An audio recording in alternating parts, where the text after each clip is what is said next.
The following video contains absolutely no nudity. Video part the 4th of the Chateau tour with Rory and Jane. Don't forget your Kendal mint cake and oxygen mask because we're pushing on to the top. As we make our ascent past the square window, we see this rather lovely glass and metal urn doing a terrible job of hiding the water damage to the wall and wallpaper behind. Botanical images are beautiful when you look closely at them, but with a staircase of this scale, these small prints get lost and lose their charm, plus they're faded now, along with the panelling effect wallpaper. Our trusty Sherpa Spaniel Bunty reaches the summit first. Welcome to the top of the chateau. There be cherubs. And of course some giant mushrooms, but everyone has those, don't they? This is the flower powerhouse of the chateau. We found a lot of artificial flower displays around the chateau when we arrived and put the better ones back in here. We put the black sheep in here because we have enough troublesome real animals to keep track of and avoid tripping over. Hopefully I'll have a cutting garden for fresh flowers next year. Christmas was obviously very important at the chateau, as we can see from these Christmas decorations. For now, the plastic flower garden will be attended to by this room's only cherub. Dungeons and Dragons players beware, this chest may have teeth.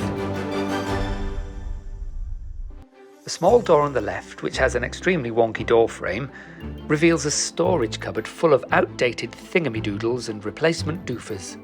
You may also be able to see the ceiling is getting a little saggy in here. Happens to all of us. But this is as a result of water coming through the roof.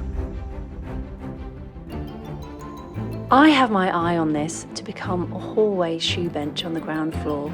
It doesn't really belong up here, and it would look great in the large entrance hall that we haven't shown you yet. The bench is watched over by a roving band of cherubs who seem to be stealing this poor lady's dress. This floor seems to attract a higher class of cherub, and they even have their own cribs. Some rather unusual art adorns the wall at the end of the corridor as we look out over the grounds towards the lake. Yes, I know it wouldn't hurt if we trimmed our bushes. Well, not if you're careful with the clippers. Always ready to lend a slobbering tongue or waggling tail is our top floor corridor spaniel Bunty, who likes to rest whenever she isn't causing trouble. The first suite we're visiting on the top floor will one day be the bridal suite. This glass shelving houses some really interesting and unusual pieces of art. No Garfunkels this time, but there is a Ken Dodd tickling stick. If we look up, we get a great view of the structure of the tower.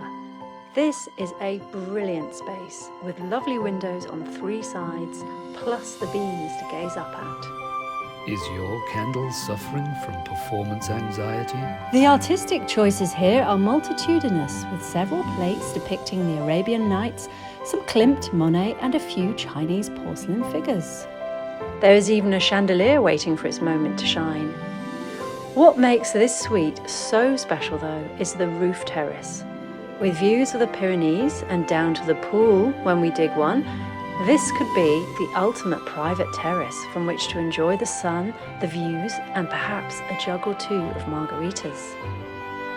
Like and follow for more Lord Percy and the final part of the chateau interior.